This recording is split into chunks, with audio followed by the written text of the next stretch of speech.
No, se le paga a él. Luego te explico.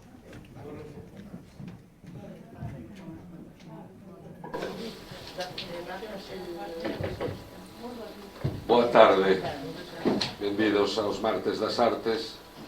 Moitas grazas pola súa asistencia. Hoxe estou honradísimo de presentar ao meu querido compañeiro académico Xosé Manuel Casabella, Pepe Casabella, para os amigos, que ven falar de algo que para mí resulta emblemático como coruñés, que é a cafetería Copacabana. Penso que para moitos dos coruñeses existe un lugar de referencia, un espazo de referencia. Eu quero darlle un dato que Pepe non ten, e é que eu fui un socio fundador da Asociación Galega de Compositores, que se constituiu no ano 87, e nunca chegamos a ter local social. Entón andábamos polas cafeterías así máis enlleiras da cidade facendo as reunións. Recordo perfectamente o Kirs, o Oxford e, por suposto, o Copacabana. Así que ali, baixo, dentro daquele espazo, ali vamos a arreglar o mundo os compositores galegos. Pois vai ser, supoño que do máximo interese todo o que nos poda contar deses 40 anos de cafetería Copacabana, donde el ten moito que ver nesa historia. Bueno, de Xosé Manuel Casabella López, moi coñecido, pois sinalar da súa impresionante trayectoria. Nace en Ferreira de Valadouro en 1941, estudia arquitectura na Escola Técnica Superior de Barcelona, obtén o título en especialidade de urbanismo en 1967, residiu e exerceu a súa profesión en Cataluña durante 15 anos, colaborando nos estudios de Bofill, Bonet Correa, etc. En 1971 é contratado pola Escola Técnica Superior de Arquitectura de Barcelona como profesor de asignatura de proxectos arquitectónicos da Cátedra de Oriol Bohigas. Acaba o segundo premio no concurso para a Casa de Cultura de Castellón de la Plana. En 1972 trasladou a súa residencia a Galicia, instalándose na Coruña para impartir clases de debuxo técnico na Escola Universitaria de Arquitectura Técnica. Bueno, vou saltando cousas. Sí, salta. Entre 1973 e 1976 é secretario da Delegación da Coruña e membro da Xunta de Goberno da COAC. Participa en nos 75 na xestación e posta en marcha da Escola Técnica Superior de Arquitectura da Coruña e nas áreas de debuxo arquitectónico e coñecemento do Departamento de Proxectos Arquitectónicos e Urbanismo. Foi cofundador en 1975 da Asociación Cultural Alexandre Bóveda da Coruña e autor en colaboración con outros arquitectos dunha proposta arquitectónica para conservar o edificio Castro Mir en Santiago de Compostela. Bueno, salto cousas, sí, claro. Porque hai premios por todas partes. Por suposto. En 1987 acada o título de doutor coa súa tese Arquitectura e Cidade, a Coruña 1700-1868, foi subdirector da escola durante o período do 96 ao 99 e director dende o 2005 a 2011. Ademais de dirixir numerosos cursos de doutorado na Escola de Arquitectura, organizar e participar en multitude de exposicións, conferencias, seminarios, simposios e mesas redondas, é membro de comisións técnicas urbanísticas. Dende o seu estudo de arquitectura realiza un intenso labor profesional con destacados proxectos tanto en obras realizadas para particulares como para a administración pública, polos que obtén numerosos premios e distincións. Respecto do que é ao Copacabana, queremos sinalar a medalla e diploma da Bienal Internacional Interach 87 pola cafetería Copacabana e pola remodelación do quiosco Alfonso 1977 e tamén do primeiro accésit dos premios Qual, primeira edición, que tamén foi pola cafetería. Así que, máis nada, querido Xosé Manuel, estamos aquí para atenderte. Bueno, moitísimas gracias, Juan.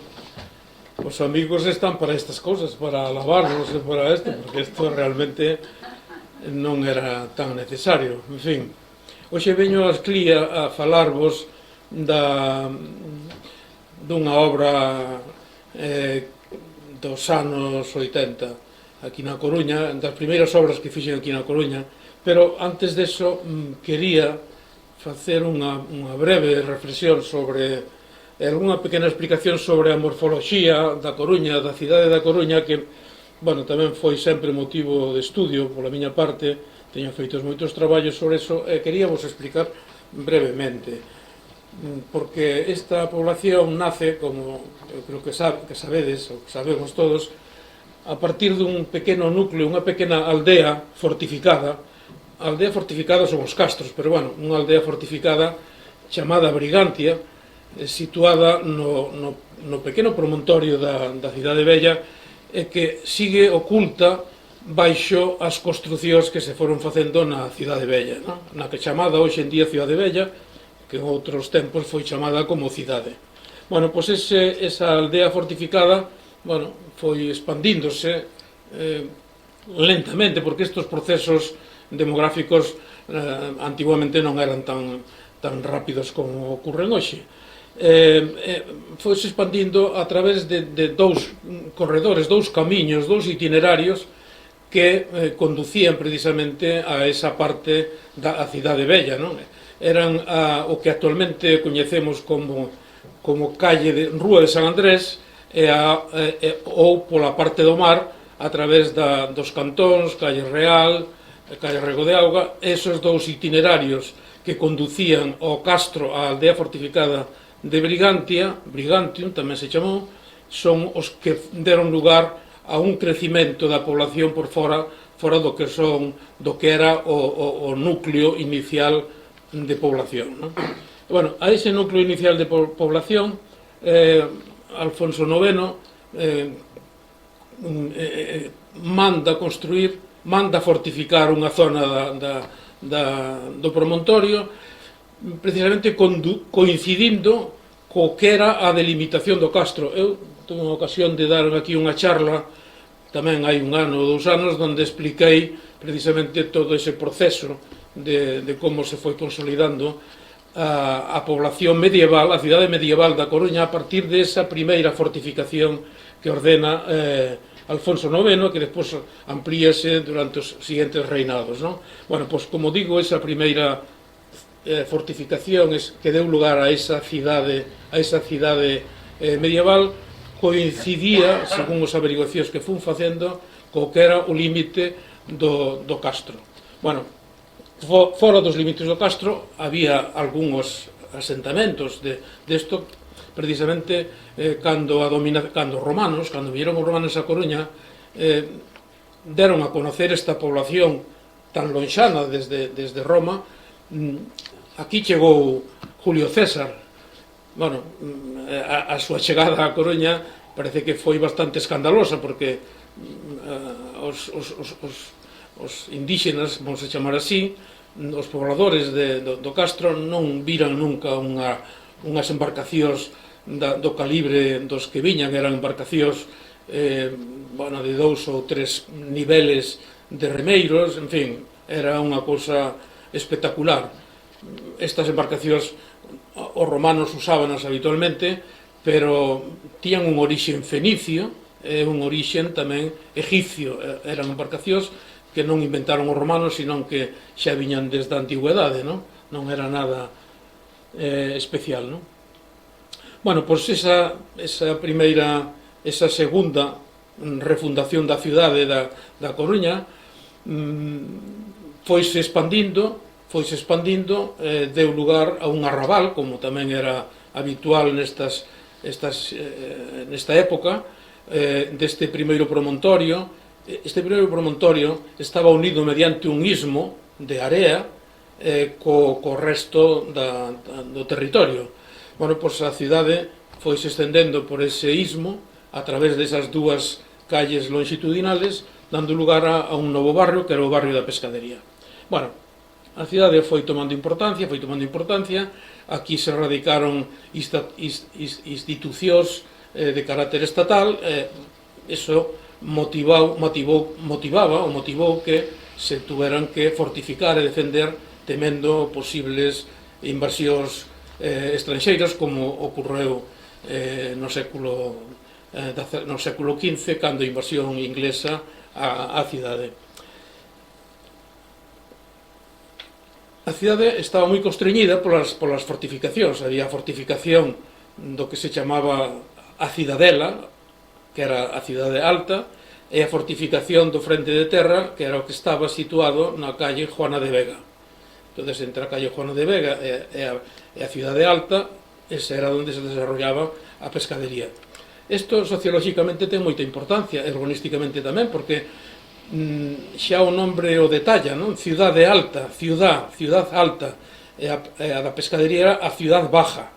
Bueno, por que se decía, por que se utilizaban estes vocablos? Na cidade alta vivía a nobleza eclesiástica, a nobleza militar, a nobleza real, e todo eso deulle unha configuración especial á cidade alta. E quen vivía, e para que quen habitaba a pescadería? Na pescadería vivían os comerciantes, os traballadores do mar.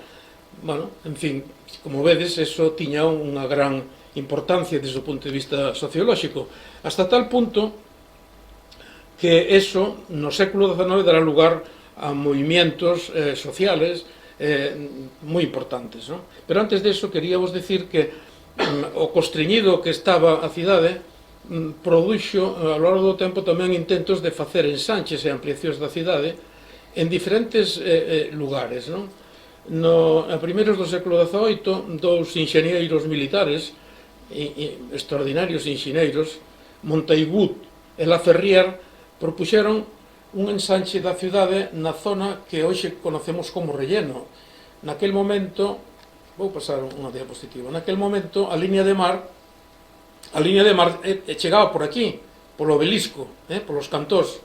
Todo isto que está fora desta liña, todo isto de aquí, era mar, era un terreno fangoso, bueno, como eran habitualmente estas zonas, donde os barcos atracaban simplemente quedando na area, non? O servicio de suministro para eses barcos facíase mediante carros que andaban pola area, bueno, etc., non? Ou embarcacións que viñan hasta terra e levaban as embarcacións. Bueno, pois, nesta zona de aquí, Montaigut e Laferrière, recorden estes nombres porque son os enxeneros que tiveron unha gran importancia, propoñían facer unha nova población, dúas calles longitudinales. Para que facían estas calles longitudinales? Bueno, para o crecimento da población, pero sobre todo porque os avances da artillería deron lugar a situacións nas cidades que produxeron cambios moi importantes nas cidades. Concretamente, aquí na cidade, estes enxeneiros descubriron que os novos mecanismos de artillería eran capaces de bombardear esta zona da población desde a calle Santa Catalina hasta a calle Juana de Vega. Entón, todo este barrio de casas que estaba moi poblado, claro, estaba moi exposto a posibles invasións, non?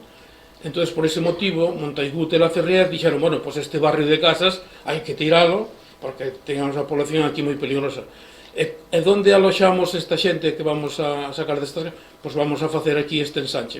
Estes son os primeiros intentos de construir aquí na zona esta o que se chamaba o relleno, o recheo da cidade da Coruña, non? Bueno, este proceso de ampliación da cidade ten continuidade posteriormente, cando o enxeñeiro Eduardo Vila xa se pon a diseñar, digamos, o que son as zonas estas, a Dársena, o relleno para Porto da Coruña, etc., non? Ainda que ese Porto da Coruña tuvo tamén moita historia, que agora non vou poder detenerme, pero, bueno, tanto Eustaquio Giannini, que foi un importante enxeñeiro tamén militar, pois, deu a Coruña encargado de facer o envoltorio da Torre de Hércules para manter o seu centro romano. Bueno, entonces ese intento de ampliación da Coruña, como digo, ten moita tradición, así que os xardíns que hoxe conocemos como do Relleno ou de Méndez Núñez, pois teñen toda esa tradición anterior, non?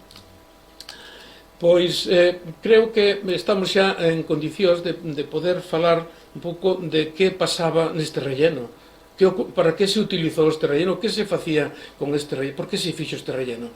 Este relleno facíase como terrenos complementarios do porto, especialmente para instalar aí naves, tinglados, bueno, etc., non?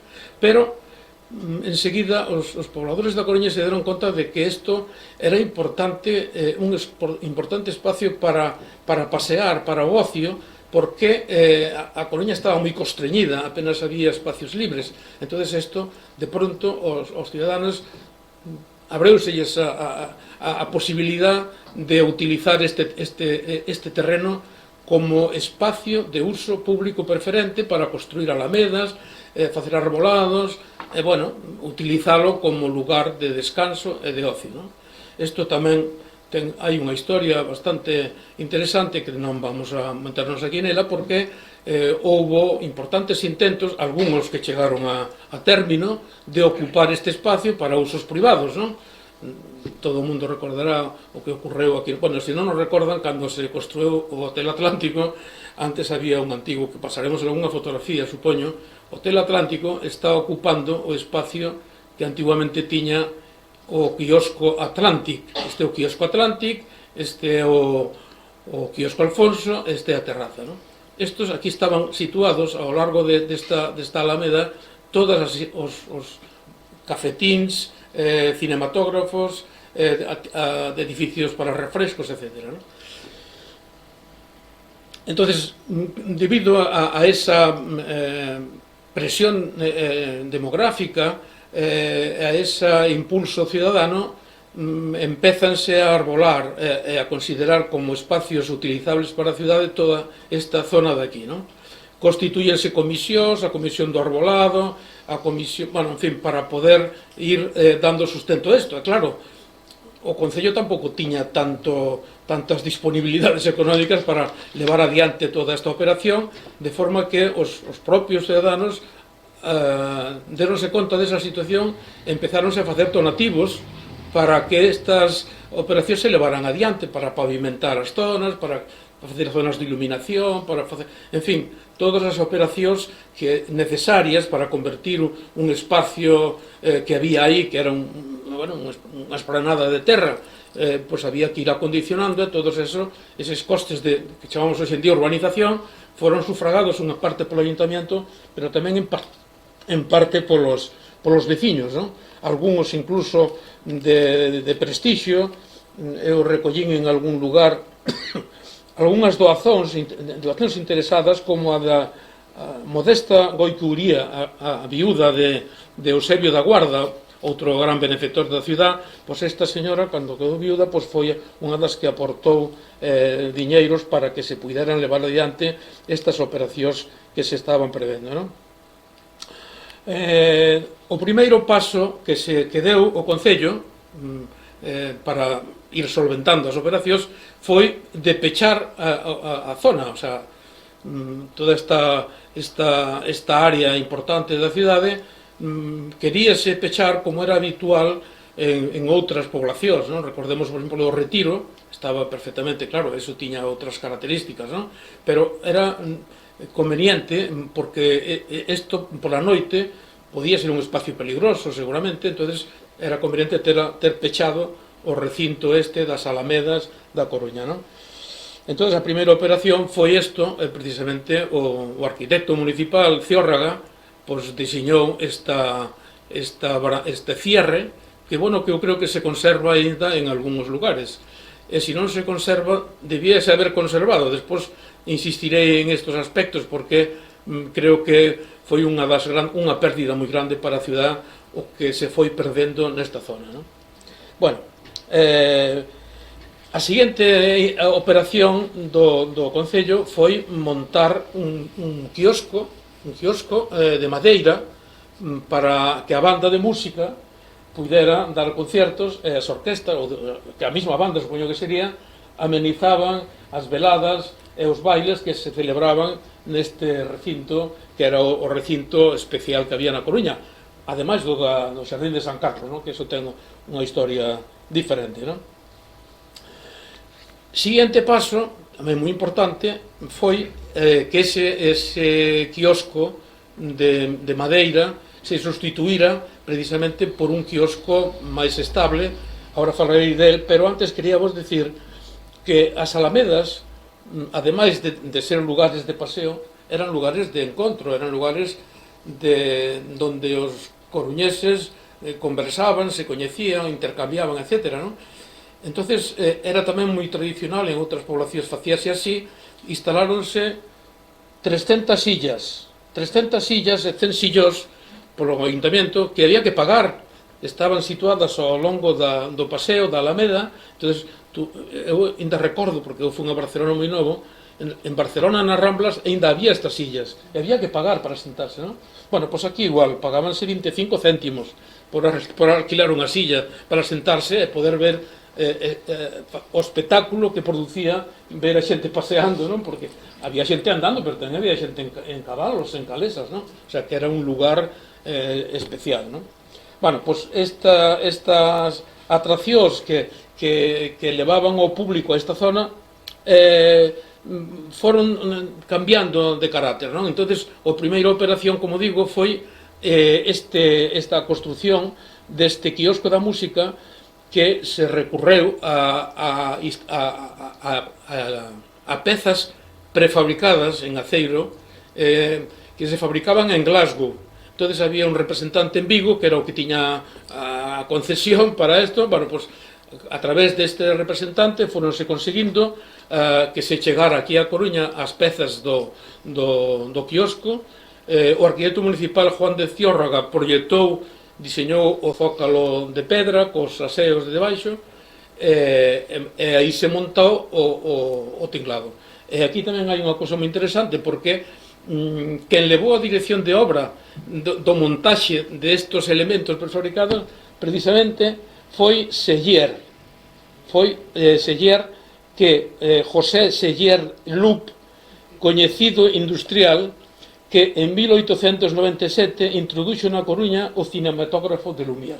Bueno, así que este señor, además debía ser un señor moi documentado, porque él foi o que se encargou de levar, non o arquitecto municipal, non, foi este señor o que se dedicou a facer o montaxe, que culminou con moito éxito e foi unha cousa moi celebrada. Este quiosco estuvo desaparecido, podemos decir así, moitos anos. Chegou a desmontarse completamente e guardarse nun almacén municipal. Explicaba yo a unha periodista esta tarde que me preguntaba, pero é verdad que non estuvo aí sempre o quiosco? Digo, non, o quiosco estuvo, eu non recordo de que ano, pero tú seguramente mellor sabes mellor, hasta que, cando facíamos o quiosco, eu miraba planos e encontraba, digo, pero había un quiosco aquí, entón falei co arquitecto, co ingeniero municipal, creo que era Solorza, non? E dixo, claro, é que este quiosco témolo guardado nun almacén aí. Digo, hombre, pois estaría ben que o montarades. Entón, a partir de aí empezouse e montouse de novo o quiosco, non no lugar en que estaba inicialmente, que estaba frente ao quiosco, sino que se montou aquí precisamente neste lugar, non? Bueno, esta é unha cousa un pouco anecdótica. Ademais do quiosco, empezáronse a urbanizar, a pavimentar, a plantar mellores arbolados. Aquí vemos algunhas imaxes destas palmeras. E instaláronse as primeiras luminarias, primeiro de aceite, despois de gas e finalmente eléctricas, non? Porque é todo o proceso de evolución da enerxía eléctrica, non? Este quiosco enseguida se veu acompañado de dous grupos escultóricos importantes, un dedicado a un dos grandes benefactores da Coruña, Daniel Carballo, que foi un diputado que conseguiu o ferrocarril, facer o do relleno, en fin, foi un home moi querido na Coruña, e ten ese monumento diante da terraza, que é unha columna de pedra, precisamente construída nos talleres de aquí da Coruña, de Escudero, un escultor que tiña no Orzán o seu taller, que foi o que construiu a base da columna, sobre a que se montou despois a escultura de un escultor, Agustín Querol, que é o mesmo escultor de Linares Rivas, que está situada na Rosaleda, non? E o último, o segundo gran grupo escultórico desta zona é o de Asorei, do gran escultor galego Asorei, que este grupo escultórico é dedicado a Curros Enríquez, o gran poeta galego. Curros Enríquez foi un home que na Coruña tuvo moito realce. bueno, o enterro de Curros Enríquez, que era un ateo, era unha persona, bueno, moi especial. O enterro de Curros Enríquez na Coruña foi unha cousa, eu creo que acudeu ao 90% dos coruñeses a despedilo a un home que era, bueno, non era moi querido polo réximen, é verdade, non? Bueno, este grupo escultórico cerra, por tanto, esa zona de aquí, non? A partir de aquí, houbo moitas variacións, empezáronse a construir barracóns para proyeccións de cine, na Coruña, que, bueno, os coruñeses desde entonces xa eran aficionados ao cine, entonces parece ser que se utilizaban moito. O primeiro destes grandes instalacións, as primeiras instalacións que se fixeron aquí para proyeccións de cine, para variedades, música, etc., eran de madeira, eran construcións moi singulares, porque estabanse facendo construcións de madeiras, pero non sometidas á disciplina da arquitectura clásica, arquitectura que utilizaban os arquitectos e tamén algúns inxeñeiros, sino que eran arquitecturas que viñan inspiradas en cousas máis exóticas, non? Algúnas de procedencia oriental, o arabesco era moi querido, buscábase moito, veremos algunhas imágenes desas, non? Por exemplo, isto, buscando sempre algún exotismo, de maneira que apareceron aquí na cidade xa xermes de unha renovación arquitectónica espontánea, podemos decir, donde todas estas construcións de madeira, que eran concesións que duraban 1 ano, 2 anos como máximo, pues iban aloxando, dando aloxamento a todas estas zonas, a todos estos chiringuitos, donde se facían proyeccións de películas, donde había variedades, etc. Naturalmente, que todos eles tiñan algún componente, non? Este mismo é un fermoso edificio que estaba situado justamente donde ahora está o Copacabana, non? Este edificio é un edificio, sin embargo, proyectado por un arquitecto, Faustino Domínguez, arquitecto provincial, e xa aquí non hai, todavía hai un certo exotismo, pero bueno, xa con unhas certas reglas, non? Vamos a decirlo, non? Mentras que a maioría dos outros edificios pues eran moi libres, non? O sea, creo que non podíamos integralos dentro do que é o proceso de crecimento da propia arquitectura, non? O primeiro destes, o primeiro non, estes edificios provisionales, pues, por exemplo, como este, non? Eran edificios que tiñan unha certa entidade, generalmente eran de planta baixa, con elementos chinescos ou elementos, a veces incluso egipcios, o sea, con... Todavía non se consolidara unha alternativa á arquitectura clásica, pero estaba empezando, este foi o xermen que deu lugar depois finalmente a esta arquitectura que conocemos como modernismo. Estamos aquí nesta época ecléptica, nas escolas de arquitectura enseñábanse precisamente, era moi curioso porque os alumnos pedíaselles que fixeran un edificio dunha escola e depois decíase, hágalo usted en estilo egipcio, hágalo usted en estilo persa, hágalo usted en estilo árabe. Bueno, entón os arquitectos facían precisamente estes experimentos, non? E todo iso, claro, chegaba ao público en general, non? Sin embargo, o que tuvo moito éxito, que aquí nestas construcións non sentín que aparecera, era o neogótico. O gótico, sin embargo, que era un estilo xa máis estable, máis reconocido, tuvo moita influencia, pero especialmente en iglesias, en construcións dese tipo, pero para edificios así dedicados ao ocio e a diversión, non vin que se utilizara nunca o estilo gótico, non? Todo isto foi evolucionando, estes pequenos pabellós, pequenos e non tan pequenos, porque eran pabellós que generalmente tiñan 5 metros ou 6 metros de fondo, 20, 30 ou hasta 40 metros de largo. Tiñan, por tanto, unha certa linealidade que iban acompañando a dirección do paseo, non? construídos nos dos lados do paseo, de maneira que as tómbolas, os saltimbanquis, todo eso, estaban aí arropados, digamos, como se fora unha verbena continua, non? Hasta que aparece o gran edificio modernista, xa feito por un arquitecto, que é o pabellón Lino.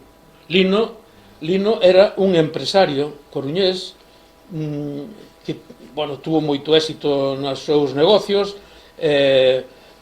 tiña, por exemplo, unha famosa rifa donde, bueno, en fin, que tuvo moito éxito na Coruña, non? El instalou un primeiro quiosco para a venta de almanaques, historias, refrescos, dulces e obxetos raros no Xeronimo de Méndez Núñez, con un diseño antigo, entre comillas, un edificio de trazado poligonal, seguramente un octógono, non encontrei as imaxes desto, que durou pouco, porque enseguida, debido ao gran éxito que tuvo, pois, se planteou facer un edificio de máis entidade para poder facer teatro, para poder proyeccións de cine, para poder variedades, de maneira que acompañaba sempre os seus negocios con cousas de moita actualidade e que tiñan moito éxito popular, non? Aquí anotaba, trasladou ao Recheo a súa coñecida rifa a mascota, eu non sabía desto, pola que podían adquirirse artículos orixinais mediante un xogo de lotería da súa librería na calle Real número 43. Bueno, o pabellón coruñés, que como se chamaba, isto do pabellón Lino era o pabellón coruñés, despois empezou a chamarse Lino porque era o nombre do empresario, Lino Pérez Lastres, un home que estuvo vivo entre 1860 e 1918. Bueno, pois este pabellón coruñés tuvo moito éxito. A súa primeira fase, bueno, desapareceu por un incendio, como era moi habitual tamén nestes edificios de madeira, porque utilizábanse candelas, sempre había problema con eso. Entonces, o que inmediatamente reconstruiu xa fixo un edificio para 600 localidades, que é unha barbaridade, non? 600 localidades que tiña este aspecto xa monumental, con este trazado, digamos, de modernismo tan puro, que, bueno, que chamou a atención inmediatamente na Coruña, non? Inmediatamente chamou a atención non solamente pola arquitectura, que era unha cosa moi novedosa, sino tamén polas actividades que se realizaban nel, non? Eu tamén anotei en algún sitio que aquí actuou Ricardo Puga, actuou Raquel Meller, que estuvo 30 noites actuando no pabellón Lino, actuou un gran artista, Ricardo Calvo, que estuvo 2 meses seguidos actuando neste pabellón da Coruña, non? Tamén se utilizaba para mítines, etc. Aí Ramón Cabanillas, Linares Rivas, Francisco Mato tuveron aquí intervencións neste pabellón, non? Bueno, vedes o aspecto maravilloso, extraordinario deste pabellón, que ademais na fachada, que aquí non se pode ver, estaba iluminado con 200 lámparas eléctricas de diversos colores, dándolle ese aspecto, digamos, non sei, de picadillo ou algo así, non? Se veía como algo así, non? Bueno, naturalmente, despois do éxito desto, xa non se podían facer tinglados de madeira así tan esquemáticos. Entón empezan a aparecer outras arquitecturas xa vinculadas co novo movimento arquitectónico do modernismo, que na Coruña tuvo moita importancia, pero que desgraciadamente apenas conservamos residuos do que era a zona. Pero mirade este pabellón de 78 metros de largo, era unha barbaridade, era un edificio, planta baixa, todo con madeira, algúns pilares metálicos, pero vamos, basicamente todo construccións de madeira, non?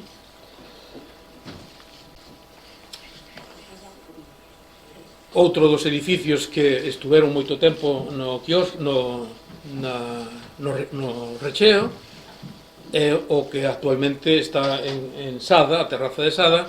Aquí vedes o quiosco Alfonso, antes das reformas que se foron facendo ao largo dos anos. Este era o que estaba en Sada.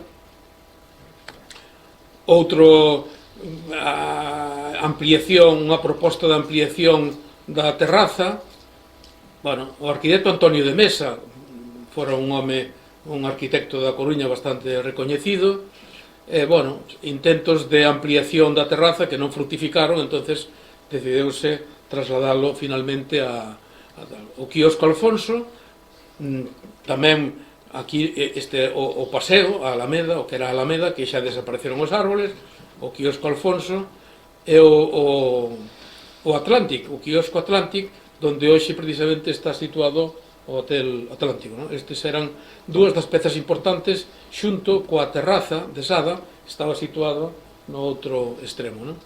O sea que aquí foi xa aparecendo, consolidándose unha estrutura de edificios que tiñan un carácter propio, que constituíron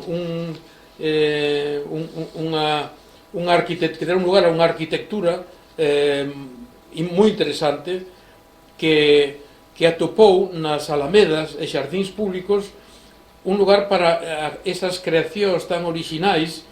Os arquitectos construían, proyectaban, diseñaban sin prexuicios nin censuras, actuando con liberdade creativa e permisividade que a edificación monumental non era aceptada. Quero recordarvos que as galerías, hoxe en día tan veneradas, as galerías da Coruña, estuveron prohibidas durante moitos anos. Moitas das galerías foron derribadas porque considerábanse como elementos foráneos, elementos que non eran ben vistos polas... A mesma Emilia Pardo Bazán escribeu sempre en contra das galerías porque decía que eso non era arquitectura.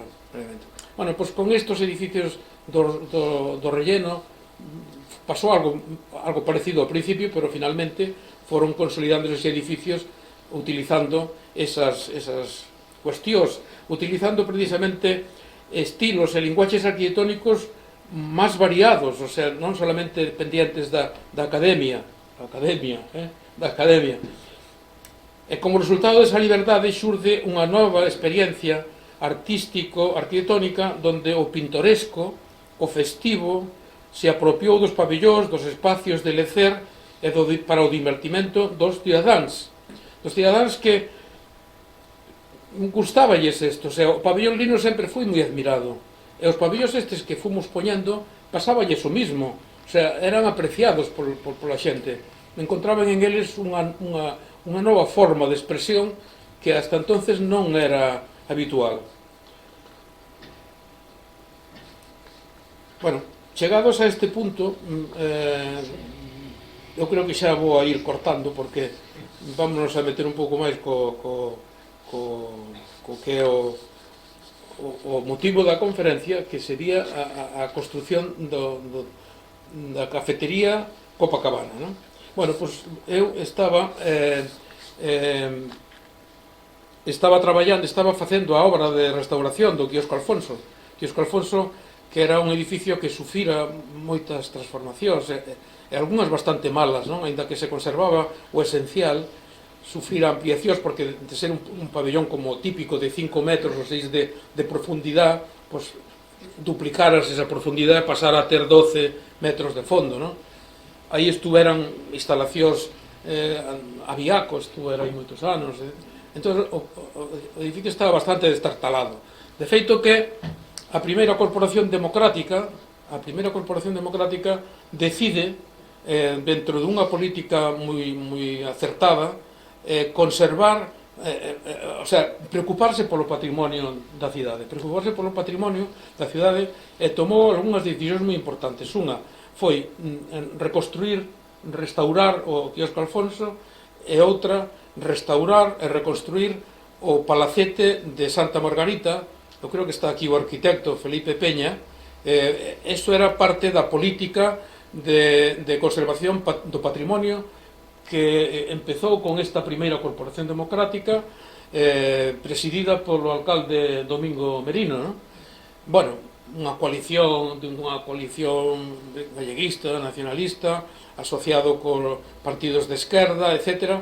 Estuvo algúns anos, non moitos, pero estuvo algúns anos levando a cabo esta política de renovación, non solamente do patrimonio, sino tamén de política urbanística avanzada, moderna,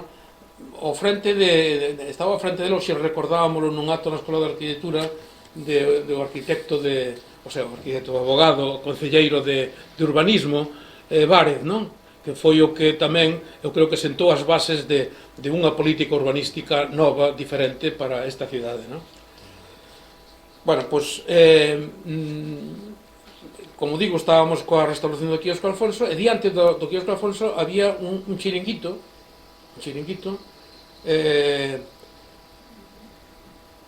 que vendían, que era unha cafetería pequena, apenas tiña unha barra, e sobre todo o que tiña era unha gran terraza, rodeada toda con toldos, que ocupaba o espacio que actualmente está o parque infantil. Ese parque infantil que fixeron recientemente, pois aí estaba inicialmente o Copacabana. Bueno, eu entablei amistad o propietario da concesión deste pequeno tal, entón propuxo, pois había que facer algo aquí e tal e cual. Diseñeille un rótulo para porque estaba debaixo das palmeras e tal, podíase facer algo así e tal. Bueno, si é que ahora estamos acabando a concesión, non sei que vou a facer e tal. Este era un home que acababa de chegar da Argentina, estuvera na emigración, entonces tiña un pequeno negocio donde era moi popular porque vendía bocadillos de calamares, ¿no? Este señor era este Raimundo Sánchez Seoane, que era o que rexentaba, digamos, a concesión esta municipal, como vedes, todo arroupado, pues, con mesas e tal. Isto non o dixen, pero hasta 1900 estaba prohibido que todos estes chiringuitos tuveran mesas e sillas fora, porque, claro, facíanlle competencia ás sillas do ayuntamiento. O ayuntamiento estaba sacando un certo rendimento deso. En 1900 o Concello xa chegou á conclusión de que eso había que acabar, eliminou a prohibición mantuvo as sillas todavía, pero xa eliminou a prohibición e todos os edificios de venta de refrescos e de tal podían ter fora mesas e sillas, algo parecido a como tiña aquí Raimundo, non? Bueno, pois acabouse a concesión, entonces un día dice, bueno, pois hai que facer unha proposta e tal e cual, porque non... Eu acababa de chegar prácticamente a Coruña, levaba moi pouco tempo, primeiras obras que fixen aquí eran moi pequenas, entonces, claro, era unha época onde a profesión de arquitecto era un pouco diferente, dibuixábamos todo a man, aquí me vedes a min seguramente facendo algo, porque mirando o dibuixo a veces me recorda que tuera algo que ver co Copacabana, pero bueno, dibuixábamos todo a man, non tiñamos ordenadores, hoxe en día a profesión cambiou completamente, todo é moi diferente, non? Entonces dixen, pois sí, vamos a facer unha proposta. Entonces eu tiña moi boa relación con outros compañeiros, porque eu era, ao mesmo tempo, estaba de secretario da delegación da Coruña, do recientemente creado Colexio Oficial de Arquitectos de Galicia, que se acababa de extindir do de León e Asturias, etc. E, bueno, tiña así... Entonces, con outros compañeiros, Arturo López de la Osa e José Luis Martínez, pois fixemos esta proposta, que era unha auténtica novedade, pero que era unha certa barbaridade, porque supoñía unha ocupación de suelo público moi grande, era un edificio de 2 plantas, e unha máis aquí arriba como un mirador. Entonces, claro, cando presentamos isto, dixemos, bueno, pero que isto non tiña que ser unha cousa máis... Bueno, en fin. Pero, bueno, quedou aí ese intento. Raimundo estaba moi contento porque vía que no ayuntamiento podía ter cancha, entonces empezamos a traballar para facer, empecé eu a traballar, entón xa me encargou a min directamente a facer o proxecto, e a verdade é que non sabía que facer, porque era unha cousa para mí moi difícil. Digo, bueno, pero que estás acostumbrado a facer outro tipo de edificios, escolas, viviendas, tal e cual, e de pronto un edificio para ter un chiringuito aquí pois non sabía que facer. A verdade é que este dibuixo que recollín destos que faz no bar e tal, intentando pois algúns cousas referentes a un arquitecto americano que tiña moita devoción, Louis Kahn, outras cousas máis, bueno, en fin, buscando algunha. este dibuixo seguro que o fixo o Raimundo, porque el tiña moi claro que quería unha barra moi grande e pois moita terraza. Bueno, a min deume moito traballo, moitos quebraderos de cabeza, porque realmente o traballo do arquitecto a veces non é tanto de tipo técnico, sino de atopar unha figura, unha imaxe que seja coherente coa zona, que teña que ver non solamente coa zona, sino tamén co tempo en que vives, non? Coa funcionalidade, co espírito, como decía Mies van der Rohe, o espírito da época, unha cousa moi etérea, pero bueno, que tiña que ter algo que ver con nosotros, non? Entonces, dándolle voltas, máis propostas, máis dibuixos, intentos, croquis, etc., para ver se encontrábamos algunha referencia, bueno, cousas moi da tendencia tamén, porque claro, estábamos nese momento onde, bueno, total, que eu non daba coa solución, finalmente digo, bueno, pois isto temos que cambiar de tema. O primeiro cambio que fixen, porque estos son 3 ou 4 anteproxectos que lle presentei ao cliente, este xa me parecía que era un pouco máis afinado, non? Que xa tiña máis que ver. Este edificio aquí plantado no quiosco, bueno, tiña un aire un pouco retro, pero bueno, ainda así podía satisfacer estas, pero a mí non acababa de gustar. A Raimundo gustáballe máis, pero decía que era unha cousa máis esponxada, tal e cual. Entonces intentamos, fixemos unha maquetiña, fixemos estes dibuixos, entonces propuxemos xa instalalo donde aquí está o quiosco actual, instalalo aquí, non? Isto delimitando xa un área cun seto para ter a terraza vinculada co edificio, bueno, empezaba a ter algo de xeito, non? Pero, a pesar de todo, non me acababa de satisfacer. Eu estaba en aquel momento pois, con outra línea, estaba buscando espacios máis verticales, estaba buscando espacios con unhas xeometrías máis rigurosas, máis rígidas, as plantas, por exemplo, do quiosco Alfonso.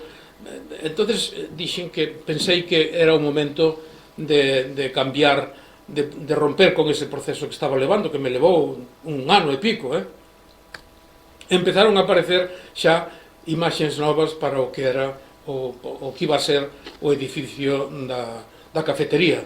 O edificio da cafetería que basicamente trataríase de facer un pequeno recinto para a instalación da cociña, da barra e todas esas cousas, un salón semicircular cuberto de vidrio, que sería este, e un espacio externo de terraza cunha zona cuberta exterior, non? Eso xa me gustaba máis, entonces foi isto que se presentou no Concello dixeronnos que sí, empezamos a elaborar xa o proxecto, con esta, aquí traigo algunhas imaxes do que íbamos dibuixando, do que se estaba dibuixando no estudio, porque isto estábamos traballando en outras cousas tamén, porque naquele momento había bastante traballo, entonces, bueno, compaxinábamos este proxecto, pues, como dixen antes, co do quiosco Alfonso, entonces, pues, iban salindo imaxes que xa tiñan que ver máis con ese tipo de arquitectura, non?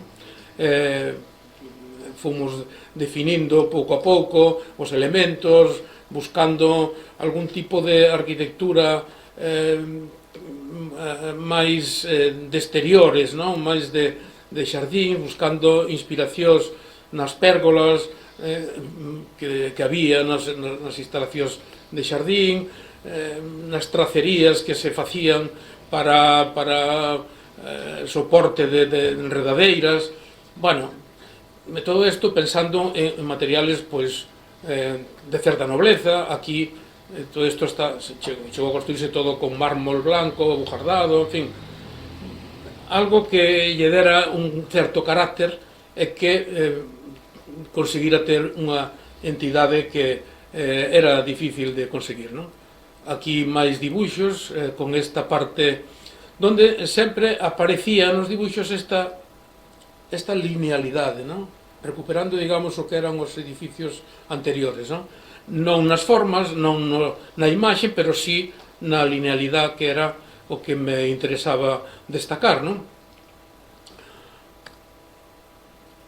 Máis imaxes deste tipo. Bueno, vaise consolidando o edificio, a parte cuberta interior resultaba pequena, houve que desplazar, digamos, esta circunferencia hacia a terraza, reducindo un pouco o espacio da terraza, pero aumentando o espacio do salón, que estaba aquí dentro, con elementos da arquitectura, algúns da arquitectura histórica, pero, bueno, sobre todo con elementos inventados, vamos a decirlo así, non? Que acababan de dar unha imaxe diferente do que era esta arquitectura no espacio público, non? Aquí se ve xa mellor como se foi aumentando, digamos, a superficie do salón, desplazando esa tal. Bueno, en fin, exercicios de manipulación que utilizamos os arquitectos, pues, bueno, manexando os espacios, os lugares, para ir conformando o que normalmente tiñamos imaginado, non? Isto xa son dibuixos definitivos do proxecto de execución, con todos os elementos que forman parte do edificio, diferentes alzados e seccións, detalles de algúns dos elementos máis singulares, este banco corrido que desgraciadamente tuvemos que eliminar nesta fase de reconstrucción, porque a verdade é que non sei como pude aguantar 40 anos, pero non se pudo recuperar. Elementos de iluminación, que este sí que se estaban recuperando, esta definición destas portas de entrada que, bueno, recordaban un pouco as tracerías dos xardíns históricos, non? Definicións de pavimentos, estes pavimentos tamén de mármol, con este endemoniado trazado que hubo que construir manualmente. Bueno, en fin, a insistencia en que estas pezas de revestimento tuvesen a idea de esta tracería así, bueno, en fin, que como está, que eso sí que se conserva perfectamente, a definición desta cuberta de cristal, de elementos metálicos con cristal, como decía, esta porta que, bueno, era tradicional os xardíns facer con barrotillo, isto onde trepaban as enredaderas. Bueno, isto fixémolo metálico, pero, bueno, dándolle tamén un certo énfasis o que era a entrada do edificio. Fixemos unha maqueta pequena, que está de aquí, que non conservo, desgraciadamente, donde se pode ver perfectamente cal é o aspecto, esta linealidade hacia o paseo, e, sin embargo, esta parte máis curva, máis agradable, digamos, para a zona do salón, non? Tamén diseñei unha placa, o señor alcalde Francisco Vázquez inaugurou no ano 84, entonces fixemos unha placa que tampouco se conserva. Para a primeira pedra, o alcalde e membros da corporación, aquí está de la Fuente, aquí está do Peso, este é o propietario, Raimundo, colocouse como antes era máis habitual, agora creo que xa non se debe facer, pero enterrouse nunhas bolsas, nunhas caixas, monedas, periódicos da época, pois se algún día alguén encontra eso e pensa que é un tesouro, o que hai vai a ser solamente referencias á época en que se fixo o edificio. Terminado o edificio, pois tiña este aspecto, realmente era un edificio sencillo, non nada aparatoso, baixo o meu punto de vista, claro, que se encaixaba ben aquí no lugar en que estaba, non? Tiña esta apertura amplia, generosa, non? Que permitía disfrutar, digamos, do aire libre. De feito, tiña moito éxito, viña moita xente a pasar aquí, como decías ti, pues, as nais, cos nenos, tiñan por aí, corrían, xogaban, era un sitio bastante agradable. Tuvo moito éxito hasta que morreu en circunstancias moi extrañas. Raimundo apareceu morto na moleta dun coche, pero lá, bueno, en fin, unha cousa que non se nunca se chegou a saber por qué, pero cando morreu, pois isto entrou un certo declive, porque os fillos non tiñan a mesma iniciativa que tiña o pai, non, Raimundo. Bueno, estes son fotografías do estado en que quedou a obra cando se rematou. Non hai mobiliario ni nada, o único que había era o banco este. Despois foi se enchendo de muebles, algúns con non tan bon gusto, pero bueno, era o gusto do propietario, non? Isto tamén tuvemos que facer aquí unha reforma importante, porque isto estaba en mal estado.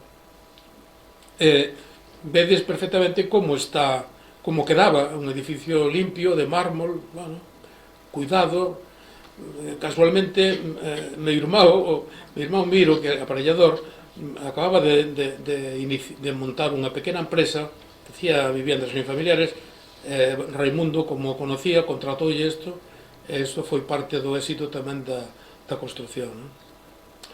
O alcalde inaugurou o novo edificio, a xente gustáballe, tuvo clientela, estuvo funcionando moi ben os primeiros anos, bueno, eu tamén estaba moi contento porque realmente parecía que cumplía co que me habían encargado, non? De un edificio que se pudera utilizar, que fora...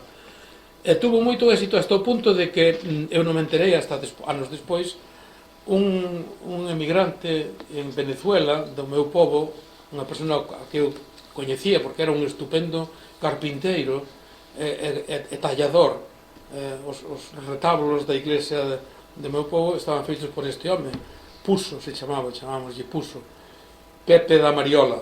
Bueno, pois este marchouse a Venezuela, nun dos viaxes que fixo, ele tuvo moito éxito, tiña tiendas de muebles ali, nun dos viaxes que fixo a Coruña veu este edificio, non sabía que era obra miña ni nada, e gustoulle, fixo fotos, anduvo mirando, tal, e foise para Venezuela e construiu en Venezuela un edificio non exactamente igual, pero vamos, seguindo un pouco os criterios.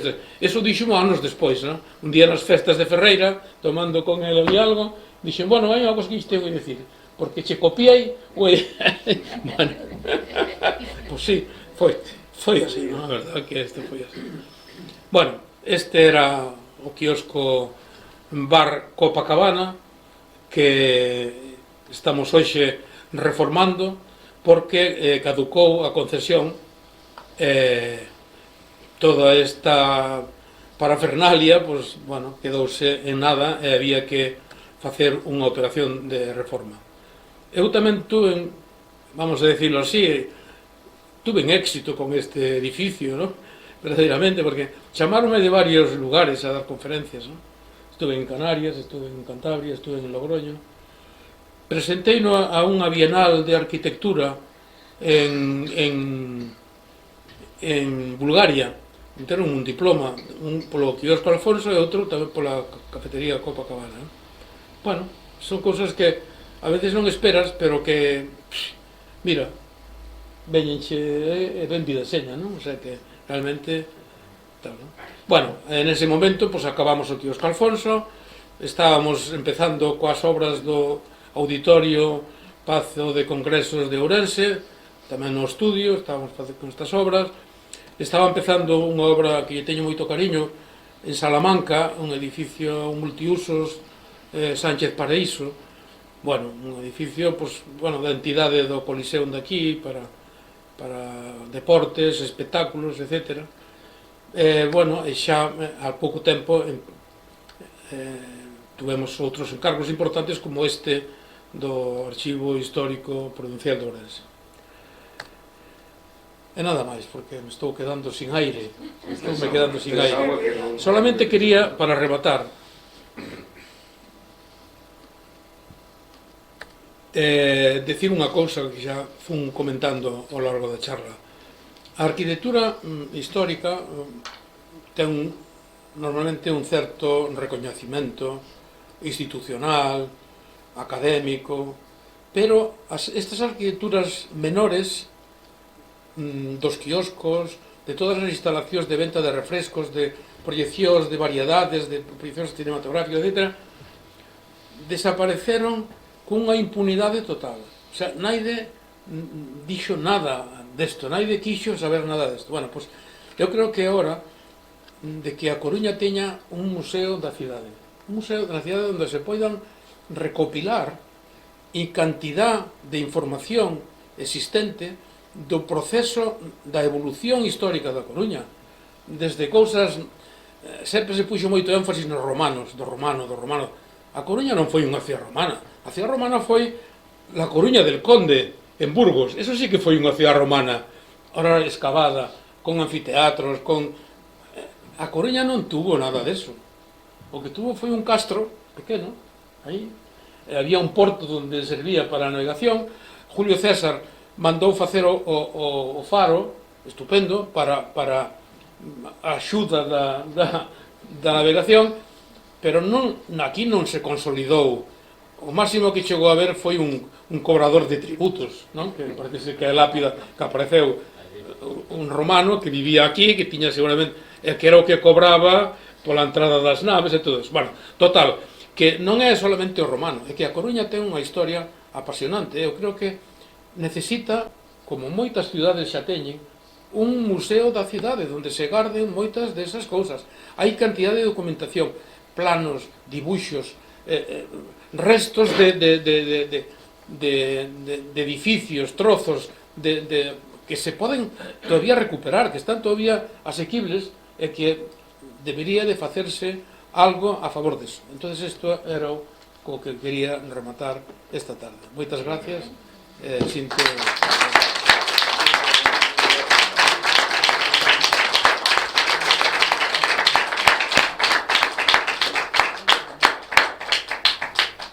Bueno, un placer verdaderamente aquí vimos aprender. No sé si hay alguna pregunta. Sí, hay alguna pregunta. En que vai Sáquese, por favor, a mascarilla porque eu non oigo ben. En que vai consistir a rehabilitación que parece que A rehabilitación, eu puxen aquí a final unha foto, non se ve casi nada porque estamos en obras. A rehabilitación é adaptalo á normativa vixente hoxe en día. Últimamente houve unha serie de modificacións normativas complicadísimas que hai que poñeras que hai que poñer o edificio en orden. Entonces, o edificio consérvase basicamente todo o que había. O único que se fai é ampliar das dúas portas que tiña de entrada á terraza, hai que cerrar unha porque vamos a facer uns aseos para minusválidos que non tiña, é obligatorio, e non había outro lugar onde facelos, e un pequeno almacén do outro lado, non? Eso, as dúas entradas que había á terraza, só queda unha. Bueno, esa é unha modificación. Outra modificación é adaptalo para que teña unha climatización axeitada. A cuberta que ten de vidrio non tiña unhas boas condicións térmicas. Entón, os antigos concesionarios taparan eso, fixeran un falso teito que impedía ver o volumen de cristal e a entrada de luz e de sol. Bueno, eso vámoslo a cambiar, o sea, vamos a volver a ver a cúpula de vidrio, ese paraugas octogonal, vámoslo a ver de novo. Vai a ter un falso teito, pero vai ser un falso teito metálico, transparente, de maneira que se vai a poder ver perfectamente e vai a poder entrar a luz. Vamos a mellorar as condicións térmicas, hai que poñer unha climatización. As cociñas de hoxe non teñen nada que ver coas cociñas de antes, non? Entón hai que ampliar tamén a cociña. Hoxe en día o propietario dice, bueno, é que nosotros necesitamos cociñan todo con fornos, que xa non, prácticamente é todo un sistema diferente, non? O promotor que ten a concesión está poñendo moito interés en que se conserve todo o edificio, tamén o Concello, porque nos puxo un inspector ali ao pé do edificio para que non fagamos moitos cambios, non? Bueno, estamos ahora, por exemplo, sufrindo moito porque o edificio funcionaba con bombonas de butano, non? Claro, para os requerimentos da nova instalación eso non chega a nada, entonces necesitamos facer unha acometida de gas. Bueno, pois levamos un mes co da acometida de gas, porque claro, hai gas no cantón, hai unha línea de gas no cantón e outra línea de gas polo Hotel Atlántico. Entonces, claro, temos que traer o gas desde aí. E dicen, non se pode tocar nada. Aquí esta é unha zona protegida, non se pode tocar. Digo, pero bueno, vamos a facer unha zanja co ancho da plaqueta que hai de pavimento e pois vamos a repoñela, non se vai a notar que se fixo unha instalación. Pero que eso e que tal, bueno, en fin. Entonces hai unha vigilancia por parte do Ayuntamento que ten moito interese en que isto se leva adiante. De feito, nombrou un arquitecto inspector e hai un responsable político de que isto se faga como estaba previsto, coas calidades que tiñamos nosotros que puxemos no proxecto, porque isto fago, esta reforma, non sei se o dixen, con un compañeiro arquitecto, José Luis Martínez Raído, entonces que nos están vigilando, digamos, ¿no? A nosotros gustanos moito que nos vigilen, porque así tamén a veces non nos desvariamos e temos encima non, me lo dijo papá, isto yo lo tengo que hacer así e tal, ¿no? Bueno, ben, estamos, por tanto, vais a conservar isto, vais a aumentar un pouco o salón interior, eso vai a reducir un poquinho a terraza, pero vai a ser descoberta a terraza, vai a haber aire libre, luz, creo que non vai a desmellorar nada, pero cambios ten que haber, por suposto, non? Eso era o que me preguntaba, non? Sí. A obra vai rapidísima, porque cando pases por aí traballan... Saque a mascarilla, por favor, que eu non... Sí, que digo que a obra que vai rapidísima. Que... A obra tense que inaugurar en abril, eu non sei se vamos a chegar a tempo, porque, claro, hai tan pouco tempo, a empresa está facendo un esforzo moi grande, o esforzo da empresa é que ten todo comprado, ten todo contratado. O sea, o grifo do lavabo tal, xa está ali na obra. O tal, está todo. O sea que eu creo que sí que van a poder facer. A verdade que teño unha organización esta empresa, a mí está máis asombrado, non? O empresario tamén é decente. Perdón? Os bocadillos de calamares seguirán sendo bocadillos. Creo que non, creo que non vai por aí. Creo que a nova propiedade non está moito polo labor dos bocadillos. Home, non sei o que facerá, pero quero che dicir que eu creo que ten outra línea, que non é esta dos calamares, pero bueno, o mellor tamén dá bocadillos de calamares, porque hai outros bares que fan uns bocadillos de calamares con eso que son moi ricos, efectivamente. Perdón? Sí, bueno. Moi ben, pois moitas gracias. Bueno, pues de nada. Moitas gracias. Gracias, Celestino. Hasta luego.